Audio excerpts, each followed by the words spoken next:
गढ़वी और आहिर समाज का भरे मंच से अपमान करने वाले आहिर समाज के गीगा भम्मर के खिलाफ अब भारी रोष पनप रहा है। गुजरात के भावनगर के तलाजा में आहिर समाज के अग्रणी गीगा भम्मर ने चारण और गढ़वी समाज के लिए अभद्र टिप्पणी की है। तलाजा में देवायत बोदर समाज आयोजित सामूहिक विवाह में स्टेज से चारण और गढ़वी समाज के लिए आपत्तिजनक टिप्पणी करने वाले गीगा भम्मर के खिलाफ अब चारण और गढ़वी समाज में रोष देखने मिल रहा है। गढ़वी समाज के कलाकारों और लोक साहित्यकारों ने भी इस मामले अपनी प्रतिक्रिया देते हुए आपत्ति जताई है।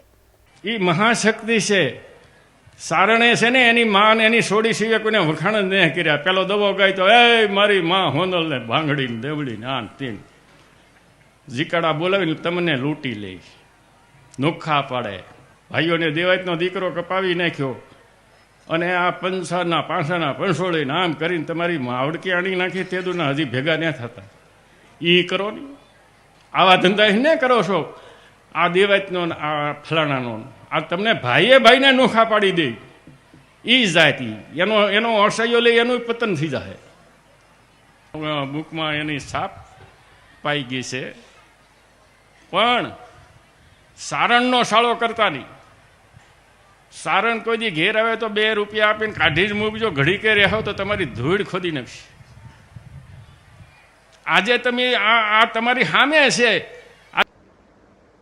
एक चर्चा चाले છે, વિડીયો વાયરલ નહીં, પણ બાપ ચારણ સમાજ અને આહિર સમાજ એ તો આદિકાળથી આદિ આવડથી લઈ અને અહીંથી લઈને આજ સુધી કેવડા ઇતિહાસ છે।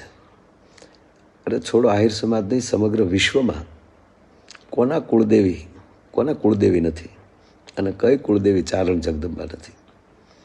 પણ બાપ કોકથી અજાણ જેને ઇતિહાસની ખબર જ ન હોય, જાનન હાર અજાન ભયો હોય તો તકલીફ પડે બાપ। પણ જેને ખબર નથી ને બોલાઈ ગયું હોય, અને હું તો ઘણીવાર જાહેરમાં કહું છું કે નવઘરને ભાલે આવી વરુડી ચારણ જગદંબા ન બેઠા હોત તો આપણે જાહલબેનને ન બચાવી શક્યા હોત। આ ઘટનાથી, આ નિવેદનથી ચારણ સમાજને દુઃખ, પણ અમને પણ દુઃખ જ છે। નમસ્કાર, જય માતાજી। આજકાલે જે ચર્ચામાં એક વિડીયો ચાલે છે, આપ બધા જાણો છો, ચારણત્વ વિશે, આઈમાઓ વિશે, માતાજીઓ વિશે અને સોનબાઈમાં વિશે ગીગાભાઈ કરીને જે ઝેર ઓકે છે એમને, અને એટલું બધું કે જાણે એમને આપણે નુકસાન કંઈક કર્યું હોય એવા બધા શબ્દો, અને ઓલું કે ને ઓટલા યુનિવર્સિટીઓ જે ખબર જ ન હોય એ માણસ આટલું બધું કરે છે। તો મારું કહેવાનું એટલું જ છે કે પહેલાં તો ચારણત્વ શું છે એ તમે જાણો, અને ન જાણવું હોય તો બોલાય નહીં, અથવા તો જાહેરમાં ન બોલાય। અને ચારણ 18 વર્ણ સાથે જોડાયેલા છે। ચારણોએ કોકના માટે ત્રાગા કર્યા છે, કટારો નાખી દીધી છે પોતાના ગળામાં, એવા દરેક જ્ઞાતિ માટે ચારણોએ બલિદાન દીધા છે। ચારણોએ માગ્યું નથી, માગવા એવો વખત આવ્યો છે ને આ ઉજળો ઇતિહાસ બનાવવા માટે કીધું છે। ક્યાંક માથા માગ્યા, ક્યાંક હાવજ માગ્યા, એનો ઇતિહાસ રહી જાય, વૈયા તો બધા જ આવવાના છે।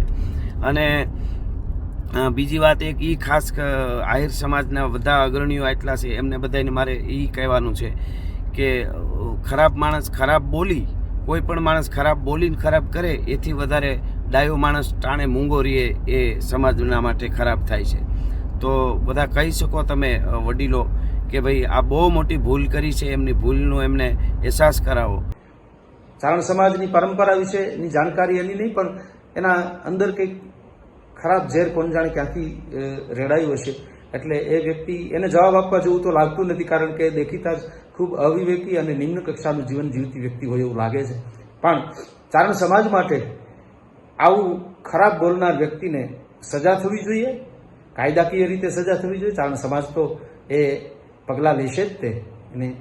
પણ મને આશ્ચર્ય એ વાતનું પણ થાય છે, બહુ દુઃખ સાથે કહું છું કે 2 દિવસથી આ વિડીયો આવ્યો છે ત્યારે આ સમાજ તો ચારણ સમાજની ખૂબ નજીક રહેલો સમાજ, પરંપરાના સંબંધો જે આ સમાજ હારે છે, એ સમાજમાંથી એક પણ વ્યક્તિનો એવો કોઈ વિડીયો આવ્યો નથી કે આ જે કંઈ બોલાયું છે ખૂબ ખોટું અને દુઃખદાયક છે।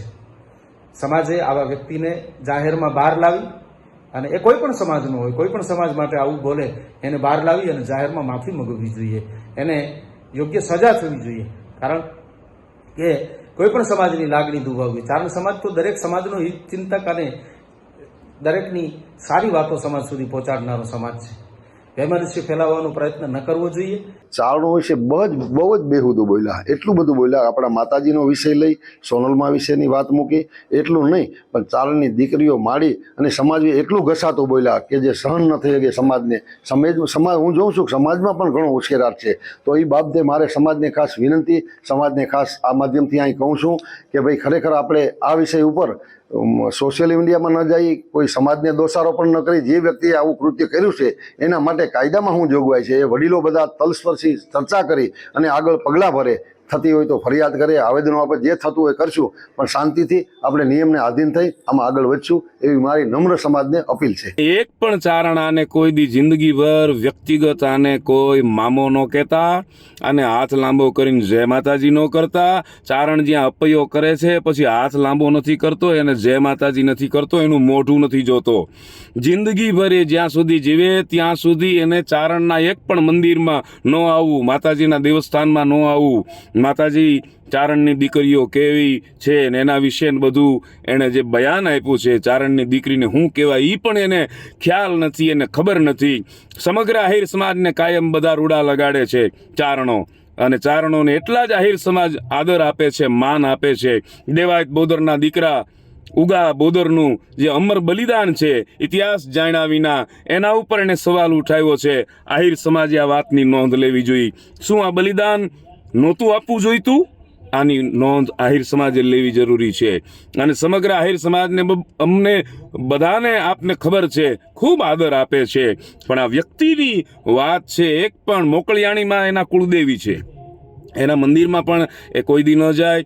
જે ચારણ કોઈ દી એના ગયા નહીં હોય અને ગયા હોય ને 2 રૂપિયા પણ લીધા હોય ને, આના માથા ઉપર, આના મોઢા ઉપર મારી આવજો, 2 રૂપિયાનો ઘા કરી આવજો, અને જિંદગીભર આને જય માતાજી હાથ લાંબો ન કરતા. આ વાત આપને બધાને ખબર છે. મોકળિયાણી માના મંદિરમાં પણ ન જાતા, તમારા કુળદેવી છે ત્યાં પણ ન જાતા. અને સમગ્ર ચારણ સમાજને આમાં ખૂબ એમાં દુઃખ લાગ્યું છે, એનો રોષ છે. અને આની વાત તો કાયદાકીય રીતે પણ અમારા સમાજના પ્રમુખ ગિરીશાપા, વિજયભાઈ, આ બધાએ સમગ્ર સમાજને આ માણસ જે બોલ્યો છે ને એ આહિર સમાજે બધાએ નોંધ લીધી છે, લેવી જોઈએ. અને અહીંયા જાહેરમાં પણ એને રોકવાની જરૂરિયાત પણ હતી, પણ ખેર છે. જે બધા આહિર સમાજ છે એમને બધાને એ દુઃખ જ લાગ્યું હશે, પણ આ વાત અતિ ગંભીર અને અતિ ખરાબ એ માણસે વાત કરી છે. અને એની કોઈ જરૂર, અમે તેનું ઓળખતાય નથી. આ તો આ ક્યાંથી આવ્યા, ક્યાં એને કોને માયક આપ્યું, એને બોલવા કોણે દીધું? લોહો ખોદી ચમક પાણ પાનંગ વખ પરા, અમૃત ખાધે ને ઉતરે ઈ ચારણ લોહી બરા.